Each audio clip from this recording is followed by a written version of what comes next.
তো কালকে রাত্রের দৃশ্যটা পিকনিকের দেখাতে পারলাম না, কারণ কি আমার ফোনে চার্জ ছিল না। তো কালকে পিকনিক টিকনিক খেয়ে চলে আসলাম আজকে বাড়িতে, তারপরে করে নিলাম ব্রাশ। তো এইমাত্র ব্রাশ টাশ করা কমপ্লিট করে চলে আসলাম ঘরে, আর ঘরে এসে কিছু চুল টুল ঠিক করছি, কারণ কি ক্যামেরার সামনে কিছু ভাব নিলাম আরই।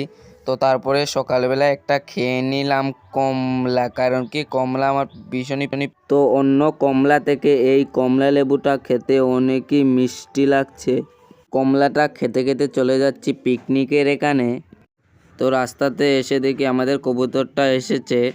তো আমাদের পিকনিক যেখানে এখানে যাচ্ছে এখন আমি সাইড বাইট দেখতে দেখতে। তো কালকে রাত্রে আমাদের বুড়িঘরটা দেখাতে পারিনি, কারণ কি আমার ফোনে চার্জ ছিল না। তো এখন দেখাচ্ছি, এটা হলো বক্স আর এটা হলো আমাদের ঘর, আর এটা হলো চুলা, আর এখানে আমরা নেচেছিলাম।